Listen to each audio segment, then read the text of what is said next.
सौतेला।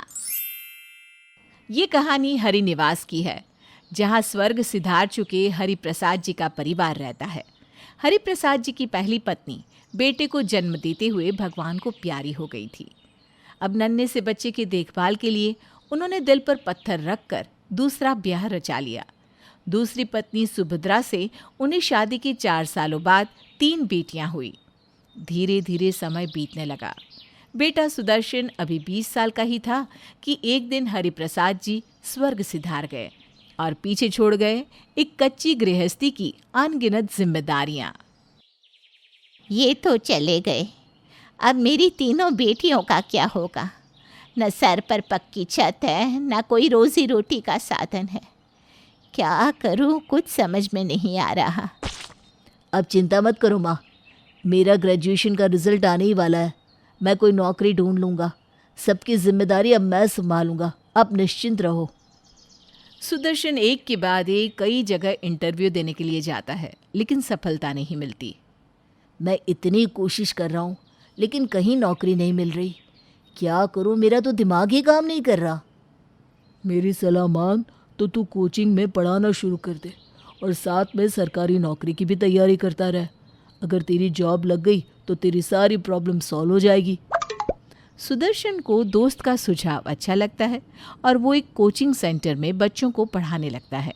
कोचिंग के साथ साथ वो सरकारी नौकरी की तैयारी भी करने लगता है। 6 महीने की कड़ी मेहनत के बाद ईश्वर की कृपा होती है और उसकी सरकारी नौकरी लग जाती है। माँ, मेरे रहते आपको कोई भी चिंता करने की ज़रूरत नहीं है। मैं तीनों बहनों का ख्याल रखूँगा। पापा की सारी जिम्मेदारियाँ मैं पूरी करूँगा। भगवान तुम्हारे जैसा बेटा सबको दे। अगर तू ना होता तो हमारे परिवार का न जाने क्या होता। 21 बरस की उम्र में सुदर्शन ने कड़ी मेहनत करके एक अच्छी नौकरी पाली थी। अब वो दिन रात मेहनत कर रहा था ताकि उसकी बहनें और माँ अपना जीवन सर उठाकर जी सकें। कुछ समय के बाद, बेटा, ये ज़मीन का टुकड़ा तो तुम्हारे पापा ने खरीद लिया था, लेकिन मकान बनाने से पहले ही वो हमें छोड़कर चले गए। अब इस एक कमरे के घर में गुजारा नहीं होता। अरे बरसात के मौसम में तो छत से पानी भी टपकने लगता है। हो सके तो छत की मरम्मत ही करा दे बेटा। मैं एक काम करता हूँ माँ, अपनी ज़मीन पर लोन लेकर मकान बनवा लेता हूँ। लेकिन लोन तभी मिल सकता है जब ये ज़मीन मेरे नाम पर हो। अरे तो ठीक है ना बेटा, मैं कागज़ तेरे नाम ट्रांसफ़र कर देती हूँ, तो लोन के लिए अप्लाई कर दे। माँ के कहने पर सुदर्शन ने लोन ले लिया। कुछ ही दिनों में 2 मंजिला सुंदर घर बनकर तैयार हो गया था। घर के खर्च और लोन की रकम चुकाने के बाद सुदर्शन के पास चंद रुपये ही बचते थे। फिर भी उसने अपने कर्तव्यों से कभी मुंह नहीं मोड़ा। तीनों बहनों का अच्छे कॉलेज में एडमिशन कराया और पढ़ाई का पूरा खर्चा उठाया। बहन जी, आपका बेटा सुदर्शन तो हीरा है, हीरा काबिल है, अच्छी नौकरी करता है। अब उसके लिए दुल्हन क्यों नहीं ले आती? ब्याह की उम्र तो कब की हो गई है उसकी। अरे नहीं नहीं, अभी उसके ऊपर बहुत जिम्मेदारियां हैं। अभी से उसकी दुल्हन ले आऊँगी तो घर की जिम्मेदारियां कौन संभालेगा? कल को बहू ने आकर बेटे को अलग कर दिया तो मेरी बच्चियों का क्या होगा? बहन जी बुरा न मानिएगा, लेकिन सुदर्शन की भी तो शादी की उम्र निकली जा रही है। आपकी 2 बेटियों की तो शादी हो ही गई है, तीसरी की भी हो जाएगी। अरे बेटा बड़ा है, कायदे से आपको पहले उसका सोचना चाहिए था। उसकी टक्कर की कोई मिले तब ना। अपने सुदर्शन के लिए कोई ऐसी वैसी लड़की थोड़ी ना लाऊंगी, मुंह मांगा दहेज लूंगी। सुदर्शन जैसे लड़के यूं ही थोड़ी ना मिलते हैं।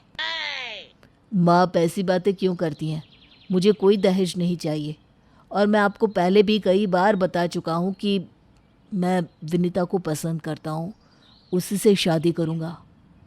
उसके बाप के पास देने के लिए फूटी कौड़ी भी नहीं है। मैं उसे अपनी बहू बनाकर नहीं लाने वाली। माँ की बात सुनकर सुदर्शन नाराज होकर वहाँ से चला जाता है।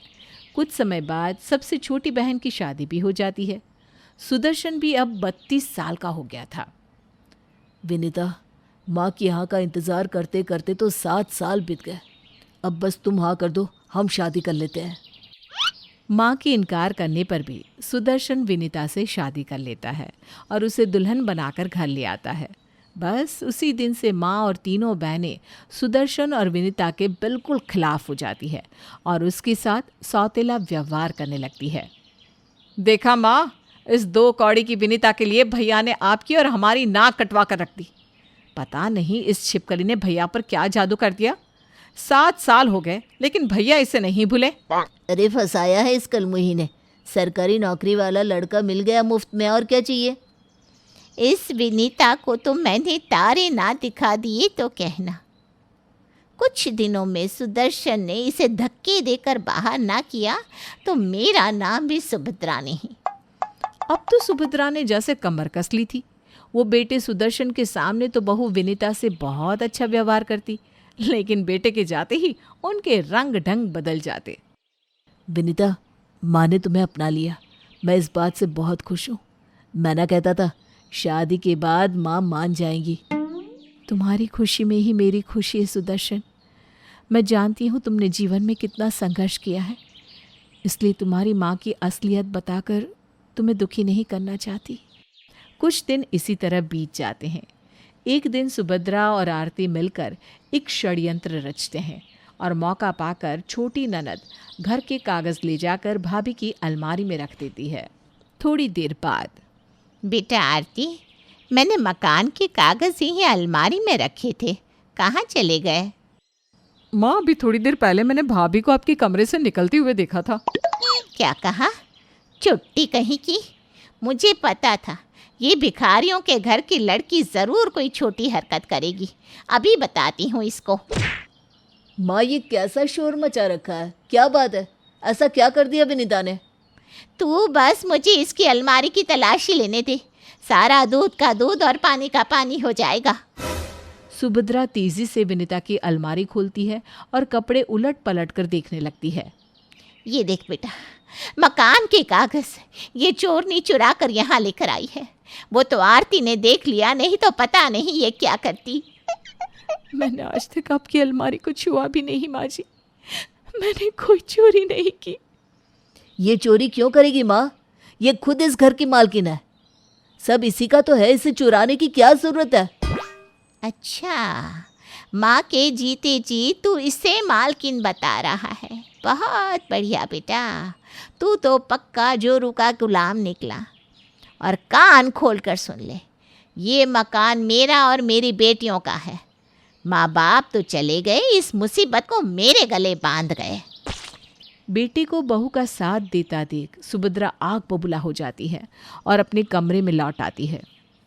आज इसने मुंह से कहा है, कल को ये सच में अपनी पत्नी को हमारे सर पर मालकिन बनाकर बिठा देगा, तब हम क्या करेंगे। बहुत हो गया, अब मैं फैसला करके ही रहूंगी। सुभद्रा के दिमाग में कुछ खिचड़ी पक रही थी। सुभद्रा के इरादों को तीनों बेटियां भी हवा दे रही थी। इसी बीच विनीता एक बेटे की मां बन गई थी, लेकिन सास और ननदों का व्यवहार उसके प्रति हर गुजरते दिन के साथ बदतर ही होता जा रहा था। एक दिन, सुदर्शन, जो मकान पर लोन लिया था वो पूरा हो गया ना? हाँ माँ, वो लोन तो पूरा हो गया।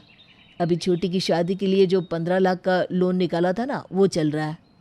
एक काम कर बेटा, मकान की कागज़ वापस मेरे नाम पर कर दे। तेरी तो तरक्की हो गई है, तुझे सरकारी मकान मिल जाएगा, वहीं शिफ्ट हो जाना तुम। माँ, मैंने ये ज़मीन हड़पने के लिए अपने नाम नहीं कराई थी। ज़मीन की मालकिन तो कल भी आप थी और आज भी आप ही हो। इसमें ट्रांसफ़र जैसी क्या बात है? हाँ बेटा, जब मालकिन मैं हूँ तो तू भी तो इन सब से मुक्त हो जा। हैं, आज मैं हूँ, कल रहूँ ना रहूँ, मैं सोच रही हूँ अपने जीते जी इस घर का बंटवारा तीनों बेटियों में कर दूँ। सुदर्शन कुछ कहना चाहता था, लेकिन विनीता ने इशारे से उसे मना कर दिया। माँ के जाने के बाद, विनीता, पूत तो कपूत होते हैं, मैंने सुना था, लेकिन जो माँ ने किया उसे क्या नाम दूँ? छोटी बहनों को अपनी बेटी समान समझकर पढ़ाया लिखाया, उनकी शादी की। कोई कुबेर का ख़जाना नहीं था मेरे पास। चंद रुपये जो तनख्वाह के मिलते, उसे सबसे पहले बहनों के हॉस्टल भेजता कि कहीं कोई कमी ना रह जाए। अपना गुजारा कैसे चलाया उसका मत पूछो। फिर मकान बनाने के लिए लोन लिया, सालों तक पेट काट काट कर उसका लोन चुकाया। बहनों की शादी की उम्र हुई तो अपने पीपीएफ से पैसे निकाल कर उनको ब्याह दिया। मेरा आज और कल सब कर्ज में डूबा था, लेकिन मैं कभी घबराया नहीं। सोचा ये मेरी ही तो बहन है, मेरी जिम्मेदारी है। अपनी कमाई की पाई पाई लुटा दी। यहाँ तक कि मेरा पीपीएफ भी खाली पड़ा हुआ है। भविष्य में ना हमें कोई पेंशन मिलनी है और ना हमारे पास कोई बचत है। और तो और अभी 7 साल तक लोन की किश्तें भी चुकानी है। इतना सब करके भी माँ को संतोष नहीं। अब हमारे सर से छत भी छीनना चाहती है। जब हमारे लिए दिल में ही जगह नहीं तो मकान में जगह लेकर हम करेंगे भी क्या। आप फिक्र मत करिए, मुझे कोई दुख नहीं। आप भी कोई बात अपने मन में मत रखिए। आपने जो किया वो आपका फ़र्ज़ था। 2 दिन बाद सुभद्रा मकान के कागज़ लेकर आ गई थी। ये ले सुदर्शन, इन पर साइन कर दे और देख ले तुझे कोई सरकारी मकान मिल जाए तो वहीं शिफ्ट हो जा। मैं नीचे की मंजिल किराए पर देने का सोच रही थी। आंखों में आंसू भरकर सुदर्शन ने मकान के कागज़ पर साइन कर दिया और हाँ में गर्दन हिला दी। जीवन भर परिवार के लिए अपना सब कुछ लुटाने वाले बेटे को सुभद्रा ने पल भर में सौतेला कर दिया था। अपनी पत्नी और बेटे को लेकर अगले ही दिन वो मकान छोड़कर चला जाता है।